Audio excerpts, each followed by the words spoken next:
So if I lose my job or something happens, you never know what can happen out there. And it's really having multiple streams of income is definitely, in my opinion, it helps me go to sleep at night, right? Like knowing that if something happens in one area of my life, that I've got something else to fall back on, something else to rely on.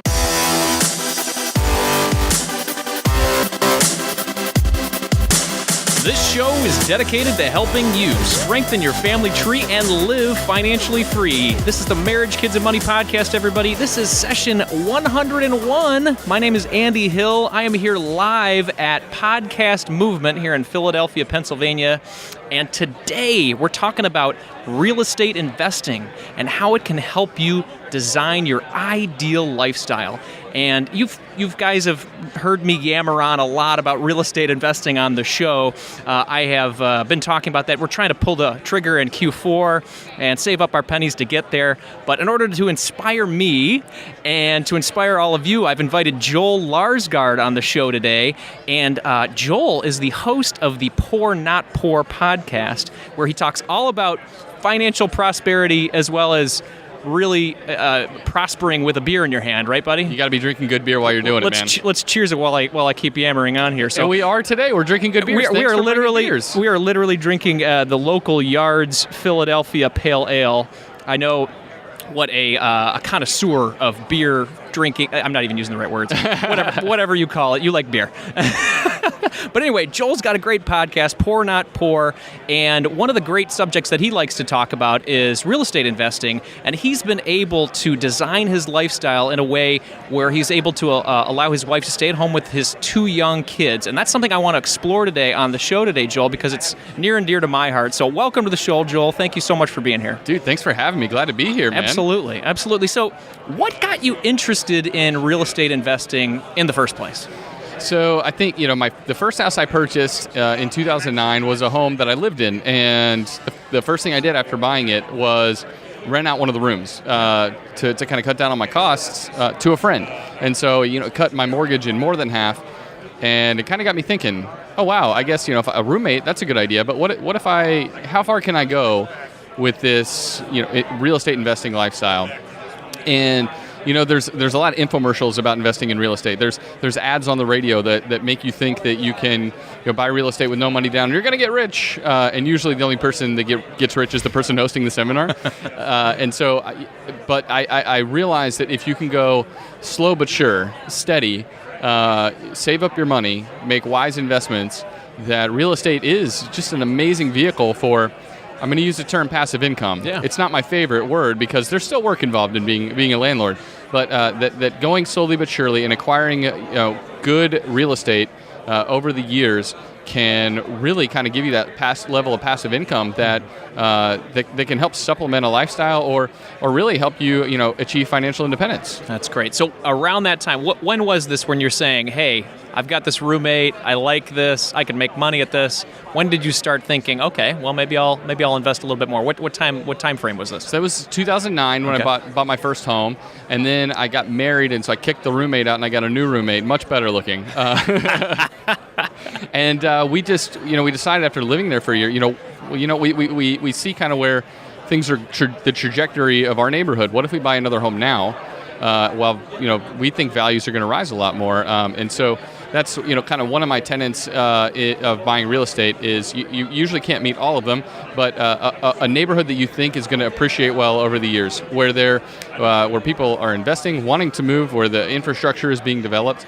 So find a part of town that has upside, that hasn't already boomed, but there's upside. There's something happening, and so that was important to us. And so that's one of the tenets I used to look at real estate. And we loved our part of town, and we wanted to be there a long time. And another thing I think is important is being close to the rental properties you're going to manage. So we moved just around the block, bought another home after living in the first home for 2 years. We rented that out. Moved into this other house, just slightly bigger, a 2-bedroom, 2-bath then from a 2-bedroom, 1-bath. Mm-hmm. And that's we just kind of kept going like that. Every 2 years we'd buy a house and we'd move just, a couple blocks away. And it's super easy to manage rental properties that are in your neighborhood. If when I go mow the lawn or need to meet a tenant for a special request, it's not a huge pain because I can ride my bike over there or something like that, which is so nice. So that's kind of been one of the things I focused on is having, all my investment properties within a pretty short area. That's great. Yeah. That's great. Yeah, I mean, be able to ride your bike there and just make sure everything is in good standing. So your wife at the time that you guys were getting together, so she said, yeah, I'm interested in real estate, or how did that go? So she pretty much leaves it all in my hands, right? Yeah. So she's interested, and we talk about it, but she trusts me. And most of the homes that I'm buying now, I'm closing on my first multifamily, a duplex, next week, and she doesn't care. She hasn't seen it. Sure. She's obviously excited, right? But she doesn't need to be involved. Was it this way from the beginning? I think she was probably wanted to make sure it was. That I knew what I was doing for a while, and so it was a little more conversation. And now that things have worked out, and she knows, my strategy, we've talked about it over the years. Now it's like, oh, I put in an offer on something today, or hey, I'm pretty sure we're going to close on that property next week, and she's like, great, I trust you. So what was the switch then? So in the beginning, like, okay, yeah, I'm interested, and now to the point where it's like, go ahead, dude, whatever you're going to do. What happened in between that time frame to make her feel warm and fuzzy? Well, I think the switch was cash flow and seeing, okay, wow. See the green. Yeah, hey, this is working out. We're making money every month. And then looking at, the end of the year, what we're bringing in versus the expenses, the mortgage, the taxes, sanitation, and repairs on the property. And yet we're still coming out, thousands of dollars in the green, that is like a motivator right there. And for my wife, we were able to, with the passive income from multiple rental properties, able to have her stay at home with the kids. And that was really one of the biggest things that kind of crystallized for us was that, hey, if we do this a couple more times, that's kind of like having you working, 20 or 30 hours a week at a job that you don't have to do, which is great. And so she still has that option. And right now she works super part-time at our church locally. But the great thing is she doesn't have to. And she's actually just about to quit. So it's awesome to have that kind of flexibility. And just to know that there's like another stream of income coming in. So if I lose my job or something happens, you never know what can happen out there. And it's really having multiple streams of income is definitely, in my opinion, it helps me go to sleep at night, right? Like Absolutely. Knowing that if something happens in one area of my life, that I've got something else to fall back on, something else to rely on. That's great. That's great. So fast forward. So we bought the one house, and where are you today? So you talked about closing on a multifamily. So how many do you have? Tell us what your portfolio looks like. So at this point, after closing on the multifamily, it'll be 5 total properties. Wow. And actually in the property, so we have 3 single-family homes that we rent out, 1 duplex that we'll rent out, and then the primary home that we live in, and we actually rent out the back of that one. Okay. So the first of the month for me is a good day, and for most people, the first of the month is I got to make that mortgage payment. And so that's been such a wonderful feeling, such a wonderful thing to build over the years. That the first of the month, man, I'm excited for that to come around as opposed to dreading it. And so now we're gonna have these 5 properties, and I will say too, I think people get scared. They hear real estate and I've got to manage tenants, and it's going to be so difficult. I don't think I can do that. I don't think I have the temperament or the time. What about that 3 a.m. phone call with the leaky toilet? And I'm not going to say that it's a breeze. It's the easiest thing ever. Like I said, I don't love the term passive income for that reason, because there is work involved. Yeah. But ultimately, it has not been nearly as much work as real work. Right. So that's one of the reasons that I highly recommend it. If you buy good properties with good numbers and good underlying financials in your own life, this can work out really well for you and provide that sort of flexibility, breathing room, options, ability to quit your job if you want, because you've got this other source of income, and it gives you a little bit more time maybe than someone else would have to find something else that you're really passionate about. There are a whole lot of reasons that real estate investing is great for just the average person out there listening, right? That is interested but says, I don't know, that's a little scary. Yeah. Well, let's talk about the average person listening, because they're hearing this right now and maybe saying, wow, that's a great success story. Have you always been in this great financial position? Probably not, right? 2007, 2008, take us back there. Where was Joel right there before he started to get into real estate? Yeah, Joel was young. I was young, and so I bought my first house at 25. And I've just been saving and living frugally. I've always been frugal, And so I always wanted to live within my means and save well. And so I wasn't making a whole lot of money. I work in radio, and I love it. I love it, love it, love it. But it doesn't pay a whole lot. Mm-hmm. And so that was another impetus was like, hey, I got to find other ways to make money. If I'm going to keep doing this thing I love, or I got to go like find a job in finance or corporate finance or something like that where I can actually make a little bit more money. And so it was the way for me to do something that I loved still, but still be able to afford doing that and support my family with that. But yeah, back in 2007, 2008, I was, just kind of getting started, not making a whole lot of money, living frugally, living in apartments with friends and trying to save as much money as I could and live as frugally as I could and keep my rent low. So living in a duplex with like 3 people and stuff like that. So just trying to keep my expenses low so I could save. Well, that's cool. So tell us about this radio gig. It's somebody might know if you mentioned it. Oh man, your money savvy listeners, I bet a lot of them will know. So my boss is Clark Howard, who is, man, in my estimation, one of the great money geniuses of all time. I've worked with him for 11 and a half years now, and it has been a true pleasure. People always ask, is he the same in person as he is on air? And the answer is like unquestionably yes. And he is just a fantastic human, and he astounds me still every day. I feel like a lot of the time at this point I can read his mind. I know what he's going to say. But there are times where he comes up with things or recalls something that he's read or recalls a scenario from 20 years back, and he's brilliant, really, when it comes down to it. So, man, I'm so thankful to have gotten to work with a man like that every day because of who he is and because of the knowledge that he has too, and really, just I think what your passion is, Andy, too, to serve the listener. Yeah. It's not to make money off of their backs or something like that. He really is passionate about teaching and helping people understand, a topic that they currently are struggling with. And man, the best success I know, that you get from here is listener emails.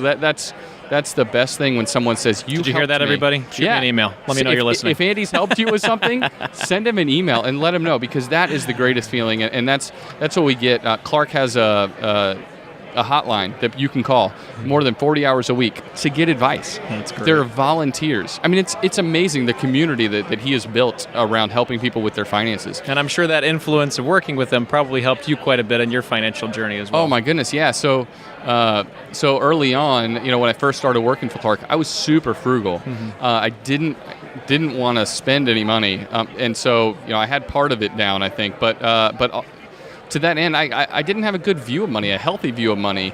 I wasn't thoughtful about saving and investing and giving. And he's really helped me develop a bigger picture for how I view money. And it's been good for my bank account, but also for my heart, to think about money properly. So, yeah, no, it's been more than helpful. That's I'm great. very fortunate. Well, let's talk about what this real estate investing and your frugal ways and your influence with working with Clark Howard has done for your family. So when you guys were originally having these conversations, you and your wife, about the ability to stay at home, what did that mean to you and your wife? What kind of life did you want to lead together? I think we want to lead a life that is surrounded by a vibrant community of people. I think people are the most important thing for us. And so that means not working 60-hour weeks. And that means doing something that we love, even if it pays less, because of the joy that we derive from that, and then also hopefully some flexibility in that work situation as well. And so, yeah, my wife's staying at home, although as anybody that's listening to your show that is a stay-at-home mom, it's really hard. It's way more difficult than me going off to work every day. Like, she's got it rough. I know that. But it's fulfilling in a way that nothing else is too. And so it's been so good for our family to not be both shuffling off to work at our 9-to-5 gigs and our hour-long commute. That being really intentional about the way we live life, where we live, the community we live in, has been, it's paid dividends that money can't buy. And so, yeah, our community is amazing. We feel like where we live, we want to live there for the rest of our lives. Yeah. Like we've got lifelong friends, and we love it. We love it. That's great. Do you think the bond has grown between you and your wife and the kids as well during this time? Yeah, I definitely think so. I mean, I think we have breakfast every morning together as a family, and I get home just in time for dinner for all of us to have dinner together pretty much every night. And those are pretty much non-negotiable things for us, that we have those times together.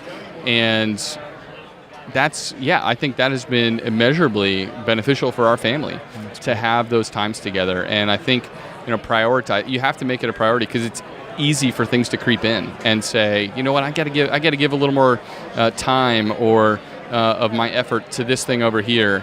But man, not saying you can't miss a night of dinner, right? But prioritizing it and making one of those two. I know people work different hours at different jobs, and but prioritizing something where you get good family time. Man, it's been so good for our marriage, and then for our girls, to know that Daddy walks through the door at home every night at 6:15 right before dinner. They're faces glued to the window looking for me, and so that's been huge. How old are your daughters? 5 and almost 3. Awesome. So. Well, you guys are dancing the same dance right now, my friend. Yeah, we are. We'll be back to the show in just a moment after a word from our sponsors. Earlier this year, I was looking for another way to protect my identity and manage my credit score. We were applying for new credit card applications, and I wanted to make sure my score was tip-top. In my research, I came across a great fintech company called Credit Sesame. They provide you with your credit score each month and monitor your credit for free. I love free. Don't you guys love free? Not only does Credit Sesame help you monitor and manage your credit, it helps you protect it as well.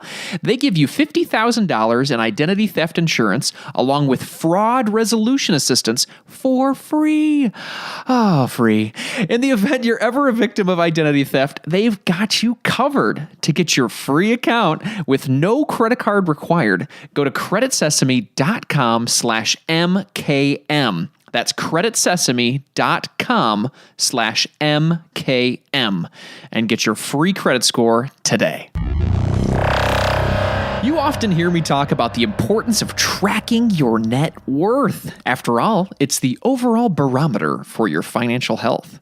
Some people, including me, like to see their net worth numbers laid out in a spreadsheet so they can customize it to their liking. Well, my friends, I have a way for you to get the flexibility of a spreadsheet and have your account automatically synced up so you don't have to import the information manually. It's called Tiller. Tiller is the easiest way to optimize your personal and business finances with the flexibility of a spreadsheet.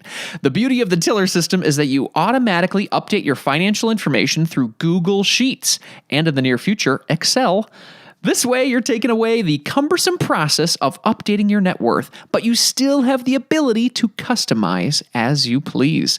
Oh, and did I mention you can budget and track your debt paydown process with Tiller too?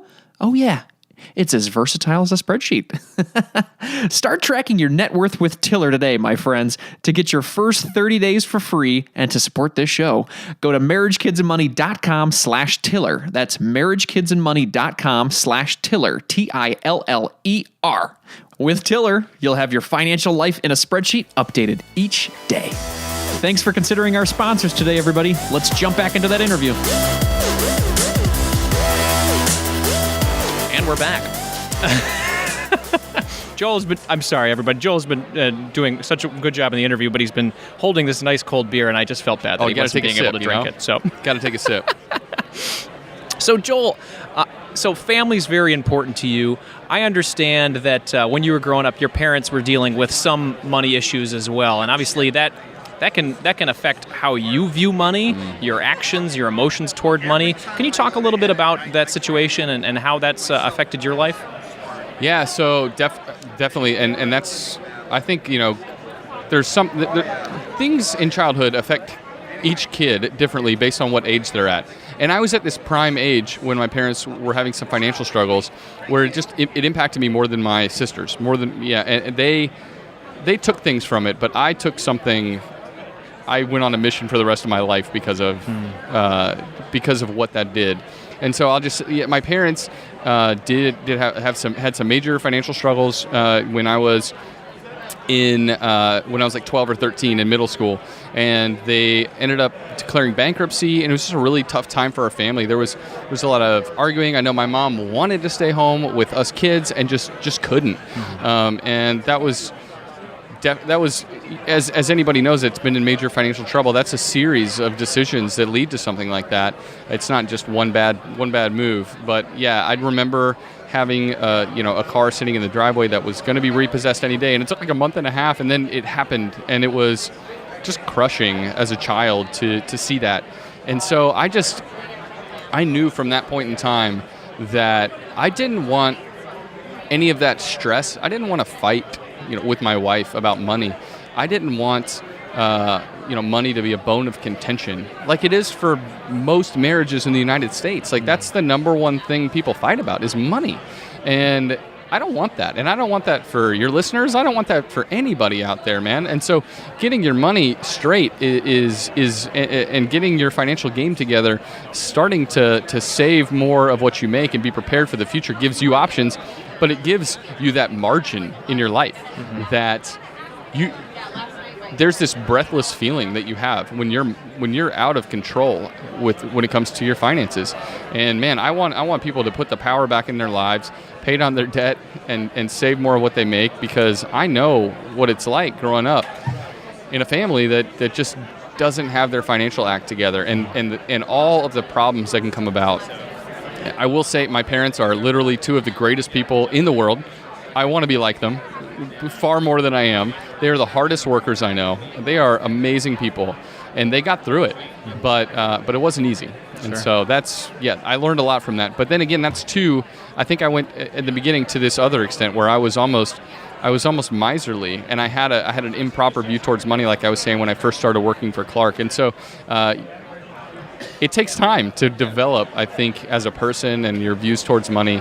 And so even though I went through that, I had improper views towards money, and I probably still do, right? I'm learning just like everyone else out there. But there's something important to going through that process of learning and making steps in the right direction, and they start to compound on themselves. It's really interesting how that works. Absolutely. Well, some great things can happen out of misfortunate accidents and things like that. But it sounds like you and your family are taking those lessons and amplifying them for the growth of your family tree. I mean, I'm sure your parents couldn't be any prouder of what you've done and everything that you've done. So very cool, very cool. Thank you for sharing that. I know that's very personal stuff, and I'm glad we have a beer so we can. Yeah, I know, right? Cheers about it. So let's get into some advice time for people, right? So we've talked about your success, we've talked about your motivation. Let's help fire people up about how to do this. Everybody is maybe listening, and I'll be honest, Joel, I heard our conversation yesterday. We were having a drink. You bought your first house in 2009. I'm like, first thing in my brain is like, well, that's great. He got one in 2009. That's how he got it all going, right? And maybe even the bigger naysayer, I'm trying to be a devil's advocate here, but might say, hey, he got it in 2009. There's no good deals anymore, man. So what would you say to the person, or say to the devil me on my shoulder? There's no good deals out there. Yeah, I'd say they're harder to come by. But I'm also buying a house that I'm going to close on next week. And so I think there are good deals in every market. And I think there are a couple ways that if you want to become a real estate investor, that you can find the good deal. And one is to be neighborhood specific. You have to know, you have to specialize in 1, 2, or 3 neighborhoods, and you have to be looking at the MLS listings every day.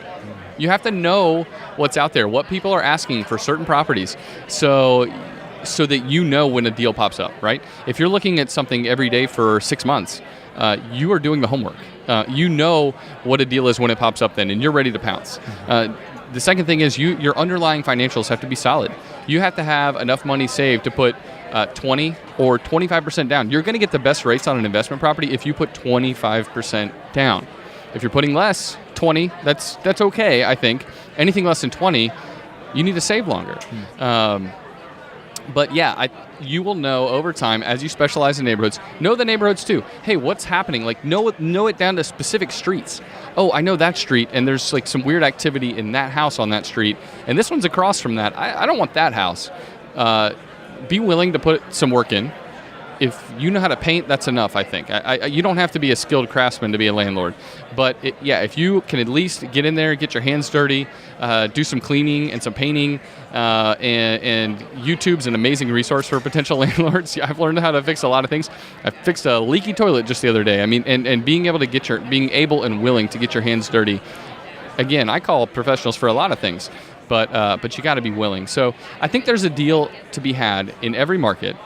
If you know what you're looking for, you know the market, you're cognizant of street level activity, and then when a deal pops up, you are ready to pounce, to make an offer. And especially in the market right now, when a deal comes up on the market, there are oftentimes, at least where I live, and I know this is the case nationwide in a lot of markets, that there are 6, 7, 8 offers on a home within 24 hours, and so you kind of have to stand out. But the list price that doesn't matter all that much.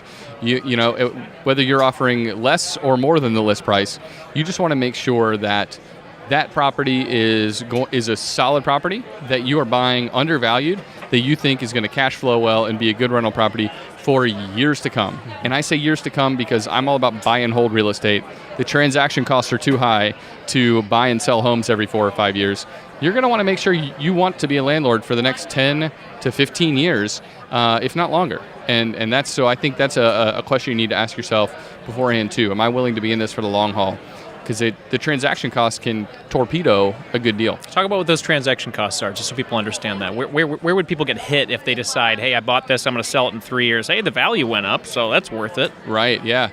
Well, there's the realtor fees. That's the big thing. It's usually 3% to each agent involved, and there are closing costs that you have to pay, attorneys, and there are lender costs that you have to pay. I just had an inspection. It was $435. Always get an inspection, by the way, because that $435 more than paid for itself in the negotiations. But it's all sorts of things like that pop up. You need to be ready for also maintenance right after you purchase it. I need to put a new roof on this house. It's still a good deal. I factored that into, hey, is this going to work out for me cash flow wise? But I got to put a new roof on immediately. So I obviously have that large sum that I got to bring to the closing table. But then on top of that, man, I got to put on a $6,000 roof, immediately after. So yeah, you want to make sure that your underlying financials are solid, that you've got the money in place to pay for immediate renovations that need to be done to the place, so that you can get good tenants in there. But yeah, the transaction costs, they can be steep. Well, talk to us about what the 1% rule is. I hear this all the time, 1%, 2%, and I've done the math and things like that, but I just want to help everybody out to understand why that's an important rule of thumb. Do you use that rule of thumb? Is that something that you use to judge a good deal? That's my favorite rule. I am not a numbers geek, so I am not running spreadsheets on properties when I see them. I just know the neighborhood well enough that I know that if it's a good deal, right? And the 1% rule is a great guiding principle for me. I call it the 1% rule of thumb because it's not hard and fast. If I think something's underpriced and the cash flow is good, but it doesn't meet the 1% rule quite, I'm okay with that. But what the 1% rule is essentially, let's say you buy a $150,000 property, 1% of that purchase price, you want to be able to get that in rent every month for the property. So that means you're going to have a good spread between what your mortgage is every month and the income that you're going to be generating from the tenants. So yeah, that 1% rule of thumb is such a great way to look at properties and just at least have a first identifier. Hey, that meets the 1% rule, or that's really, really close to the 1% rule. So maybe I should consider that one. I think, yeah, if you're looking at a $250,000 rental property that is going to bring you $1,500 a month in rental income, that's a terrible deal. Don't do it. That's not going to provide you enough cash flow, enough reason to get out of bed in the morning to go, fix a leaky faucet or something like that. The scariest thing I hear from real estate investors is, hey, the rents are going to cover the mortgage. Man, nothing gets me out of bed for just covering the costs, right? I need to make some money on it. And so, if you're going to be in it for the long haul and you want to be a good landlord and you want to be motivated and happy to do it, make sure that you're making money from it, or else you're probably going to get tired of it real quick. Absolutely. Well, let's talk about that. So mortgages or cash, what's your thought? I heard you say 25% down. So what's the pros and cons of looking at leveraging versus going all cash? Yeah, that's a good question. I mean, I think going all cash is a great idea if you have the cash to do it. And it will honestly help you get a house more easily. People are much more willing to accept a cash offer. They know there are no financing contingencies, that it's not going to go back on the market and maybe sell for less eventually. So if you are a cash buyer, you have an advantage over a buyer who's financing. And so, yeah, on this last one, I actually sent over my financials so they knew I was good, that I had a lot of cash in investments and stuff like that, but that I said, I just don't want to use it. I want to finance it because, in my opinion, financing a property at a really low interest rate over 30 years allows you then to buy more rental properties, the cash flow. And so I'm of this mind where I'm completely okay taking on debt for an investment property because I can buy more and cash flow. It's like a business, right? It's essentially like taking out debt to start a business, and I'm okay with that if you are smart about it, so I always put 20% down on primary, 25% down on investment properties. I want the lowest rate possible. I shop around with a bunch of different mortgage providers. I want to get the best deal on that money, make sure that my spread is big enough, to get me out of bed to go fix something. And then I think if you're in it with a mindset like that, it's okay to take on a little bit of leverage and to take out a mortgage on the property. It will let you, if you want to treat it like a business, kind of accelerate that ability to buy more homes. Yeah, and then with that additional money, so let's just breaking it down in my head, you've got the one house and you've got some cash flow that's coming each month. Are you just using that cash flow to save up for the next one or paying down any of the mortgages? Are you doing 15-year versus 30? Sorry, I asked you way too many questions there. So what are you doing with the money in order to, just deal with the debt of the mortgage, I guess? The first home I purchased, I do have on a 15-year note. So I'm excited about that. Everything else I've done on a 30-year note. And it was because the debt-to-income ratio that lenders look at, the lower your payment and the higher you're renting it for over and above that note, the better it reflects on your ability to take on more debt. Yep. And so I know there are a lot of Dave Ramsey listeners out there that shudder at thinking that I'm taking on more debt, but I think there are a lot of good reasons to do it. If you're building a business, which essentially is what this is, and your underlying financials, you know what you're doing. I've learned a lot along the way. I'm certainly no perfect landlord at all, but I've learned enough to know, when a property is a good buy. I'm super conservative, about how frequently I'm doing it. But it is amazing how it compounds on itself too, right? So yes, back to your original question, that taking that extra money every month that's over and above the mortgage from the tenant, I bank it. Mm-hmm. And I've been able to accelerate my buying process. So I went from a kind of every 2 years to, I bought one last September, and I'm going to close in August on this duplex. And it's so I'm getting to like this 1 year cycle now, and who knows, maybe that'll accelerate as my monthly income accelerates from these rental properties. But yeah, so that's kind of how I've been doing it, is just kind of banking that to buy more. So what's like the dream amount then? Like, you want to have 1 billion houses, or do you want to have 10, or what's the Larsgaard dream? 1 million. That's you're thinking small there, Andy. Small fry. Yeah, come on, yeah. No, I would say 10 to 12 probably. I think they're that's the other. Just hold and own and collect. Yeah, I think it's the other thing when it comes to real estate is people think that it's this get rich quick or it is I have to acquire 150 properties and be this landlord thing is like sucking my life dry, right?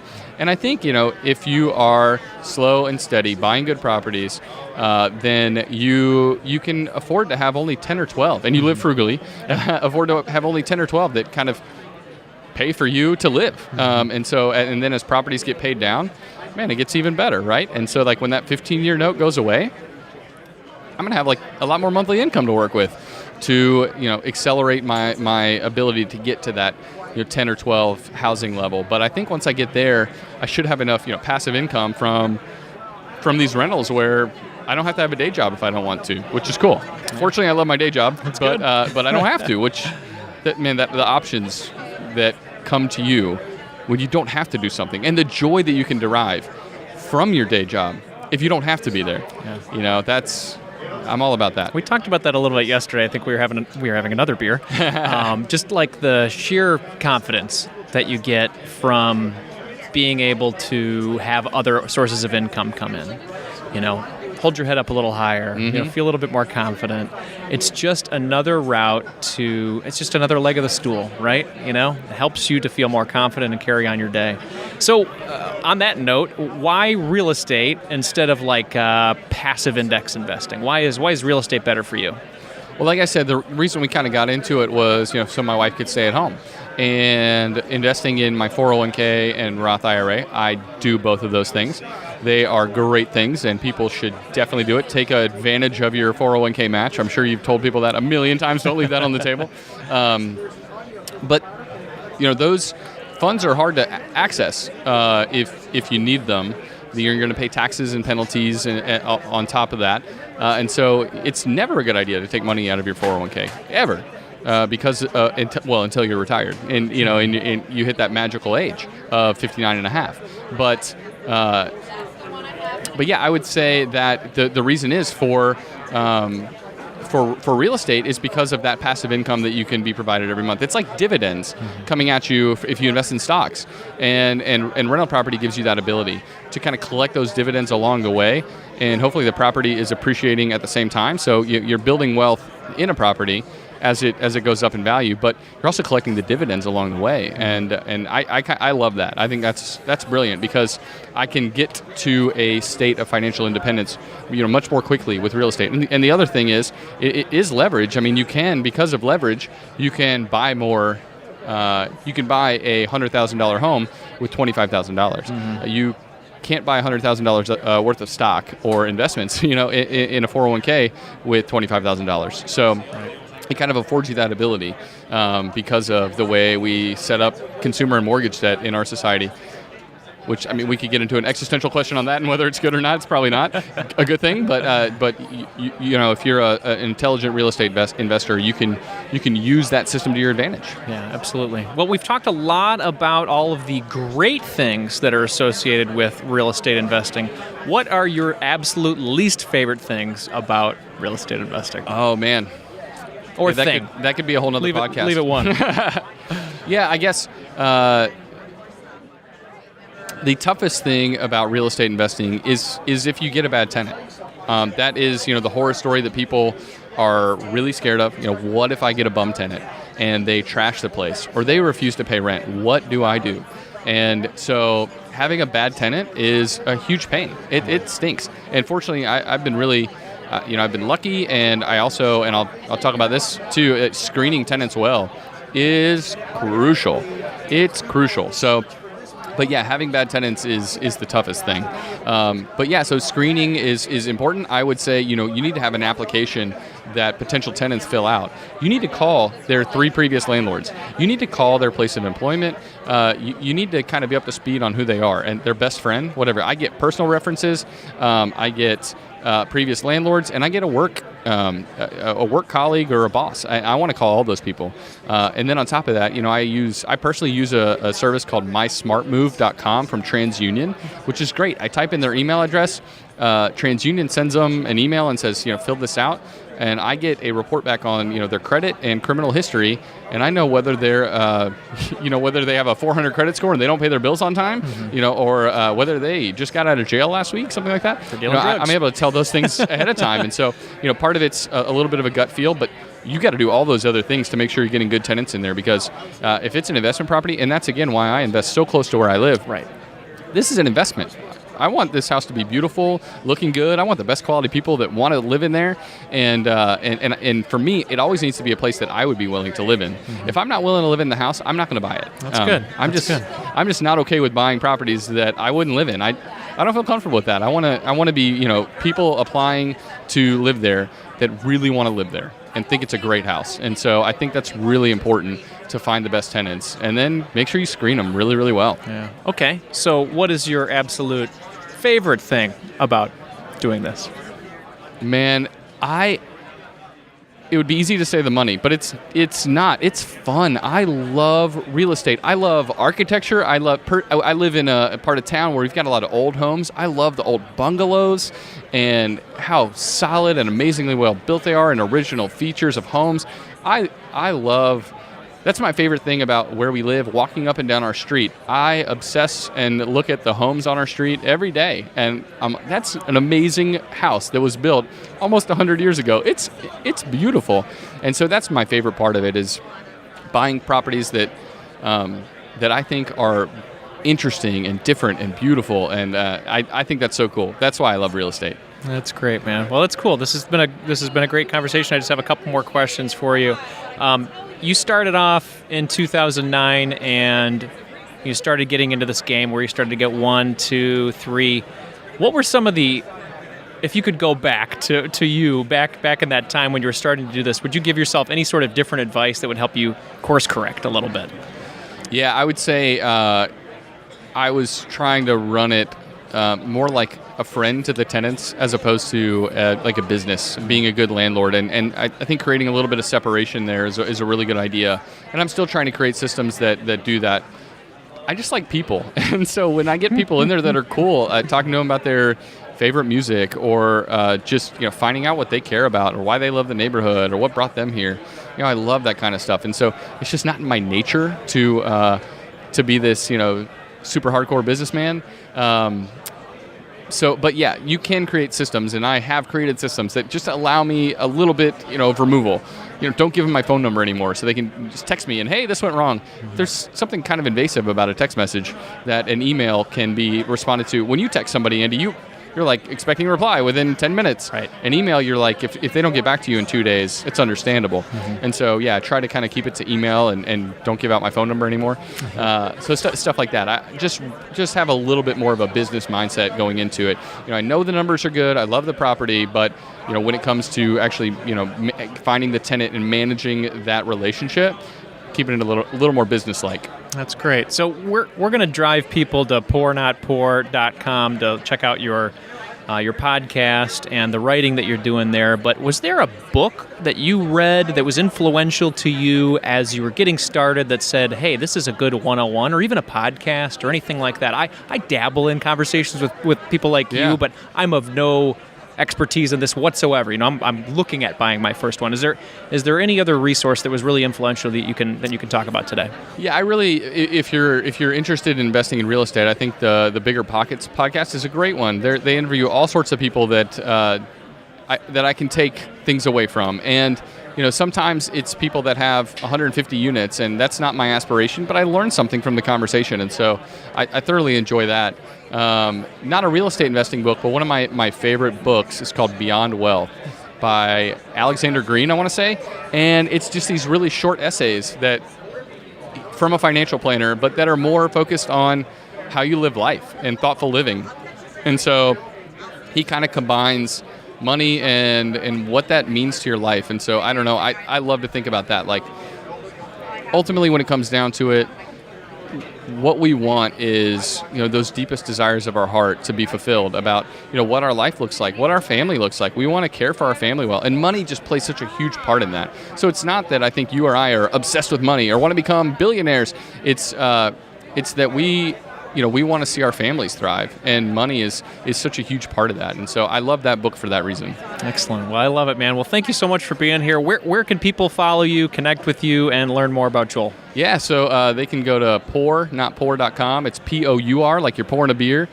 N-O-T-P-O-O-R. So Poor Not Poor. You can go there. You can follow me on Twitter or on Untapped if you drink craft beer, which is an awesome craft beer app. You can follow me at Not Poor Joel on either one of those. And any podcasting app where you're listening to this podcast right now, you can find us, on CastBox, Apple Podcasts, wherever you listen to podcasts. Just type in Poor Not Poor into the search box up top, and you'll find our podcast. I love it. Hey, everybody, we're at Podcast Movement, so we are all about spreading the word, not only just about our shows here, but just about podcasts in general. It is an incredible medium where you can get extremely detailed content. Obviously, you guys are chiming into this show. You're a young family that wants to build wealth for your family, leave a great legacy. if you want to lose weight, if you want to do anything, like there's a podcast out there for you. So this is Joel and I saying, like, go check out other shows, grow it, download this show on somebody else's phone so they understand what podcasts are, ask them what their interests are, help them to understand how to download a show. A lot of people don't know how to do that. So we're here trying to spread the movement. And Joel, thank you so much for being here. I really appreciate it, man. Now we can finish our beers. All right. Thanks for having me, man. This was a blast. Cheers. Drinking beers and talking money. Oh my gosh, I could get used to this, guys. Joel's real estate success is so inspiring to me because I love the simplicity of it. 5 units now, maybe 10 units in the future. Nothing crazy, just enough to live and take care of his family. The beauty of an investment like real estate is that it's going to continue to increase in value over time. That's why I cannot wait to get into the game. We're still saving up. We have about $45,000 in our online savings account with Ally. We're probably gonna need to double that to safely pull the trigger in cash with repair costs, etc. Blah blah blah. You know, all those things that it takes to buy real estate. Given that we're looking probably at next winter for this first rental property, that gives me a lot of time to study up. And speaking of studying up, here are my top 3 takeaways from this real estate chat with Joel Larsgaard today. Number 1, lower your transaction costs by going with buy and hold real estate. I'm a big fan of simplicity and smart investing. That's why buy and hold rental real estate seems like it's for me. Again, I'm not the expert. I'm definitely a newbie here. But anything that lowers your time deep in paperwork, you know, the closing process, the mortgage, the da-da-da-da-da, and decreases your overall costs from these transaction costs, I'm in, man. I'm in for that. The transaction costs can add up to real estate fees, realtor fees, inspection costs, repairs, updates, making sure the house is prepared for the sale. It all adds up to big dollars. By some estimates, this can be 5 to 10% of the sales price. So they call it a $200,000 house. You're looking at $10,000 to $20,000 of the sales price. So for me, at least, I like the idea of buying and holding for the long term. Number 2, use the 1% rule of thumb. For quick math, the 1% rule can help you understand if you're going to get a good deal on a property before you even see it. Joel told us to look at the total purchase price of the property. So let's say it's $200,000. We like this $200,000 number. To pass the 1% rule, you'll need to get a $2,000 monthly rent on this property. And then how do you know what kind of rent you can get on the property, right? Go on the interwebs. Check out what other comparable houses are renting for in that area. You'd be amazed what you can find with some good Google searching or just checking out sites like Craigslist or Zillow or Trulia and then looking specifically in the area that you're interested in. And as you're considering the areas to invest in, think about what Joel said. He said, there's something happening there. That means like, hey, there's a little bit of movement. There's a little bit of young folks moving in, and there's some restaurants popping up. For us in Metro Detroit, there's this like mini foodie thing happening in Hazel Park, which is maybe 10, 15 miles from where we live. And there's a lot of young folks moving there. And we're thinking it might be the next hotspot locally. So we're keeping an eye on that one. But consider that. You know, what's like the up-and-coming area where you live, the place that's not already overly expensive, something that maybe has some upside to it. So consider that for number 2. Use the 1% rule of thumb and then look for those there's something happening there kind of places. Number 3, buy properties you'd live in and treat it like a business. Joel buys homes just blocks from his house for a few reasons. He can ride his bike there. He can keep his eye on them easily. And he just wants to buy homes that he'd live in too. By choosing homes that he'd actually like to live in and then fixing them up so they're nice and cozy, he's attracting tenants that he understands and that can hopefully give him less trouble.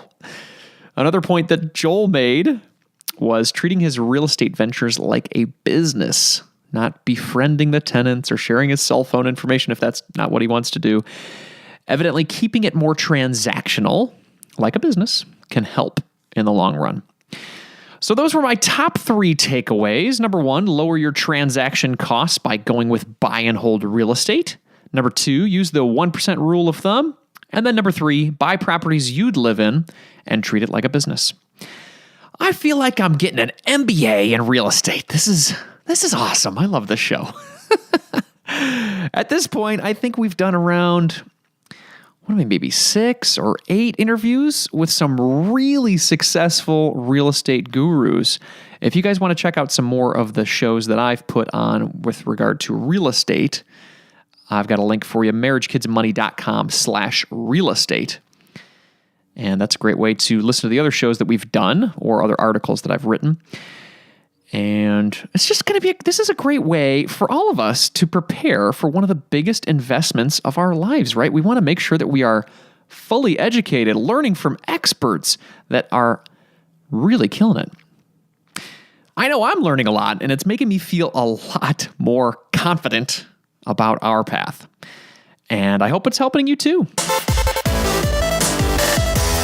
Now it's time to announce the Money Master of the Week.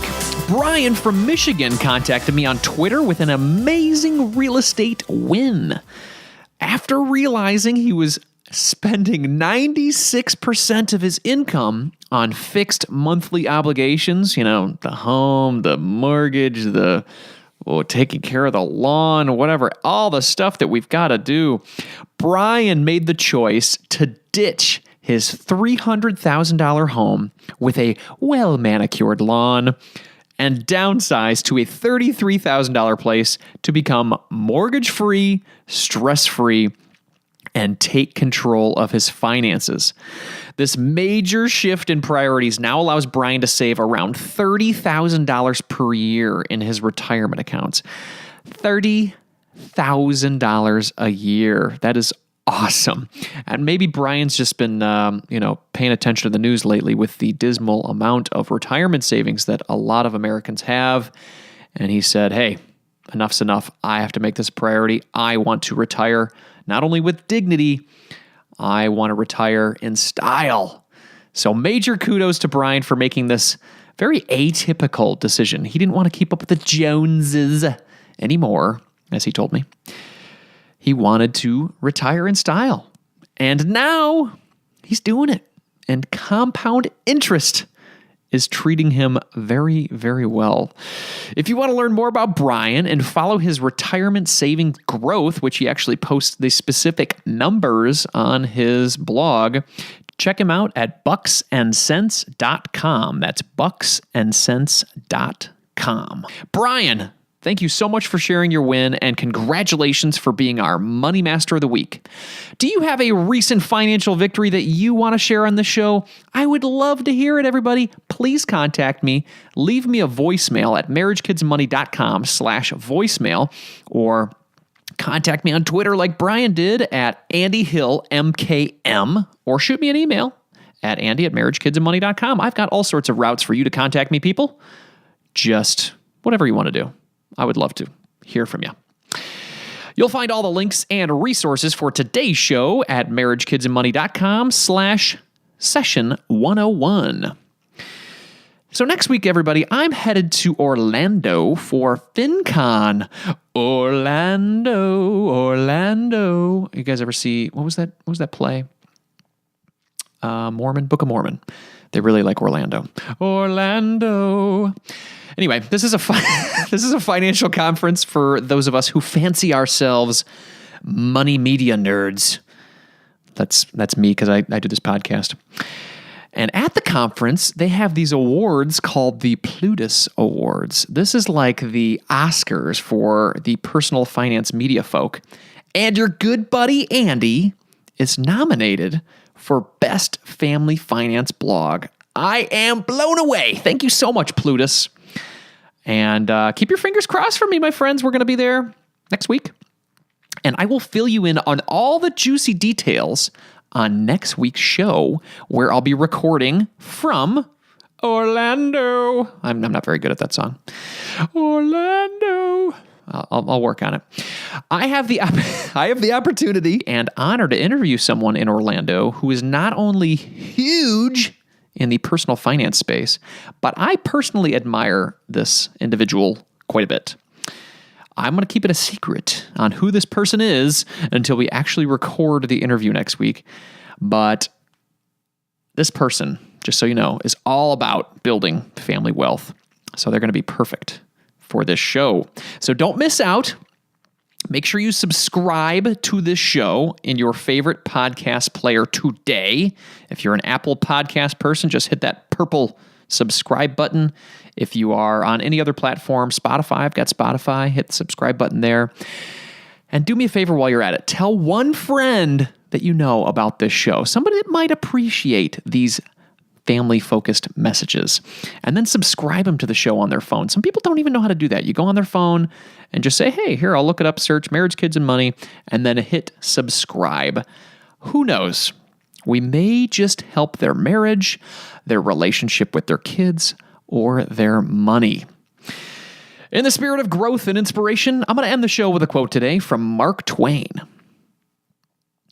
Buy land. They're not making it anymore. Best of luck with your real estate ventures, my friends. Carpe diem.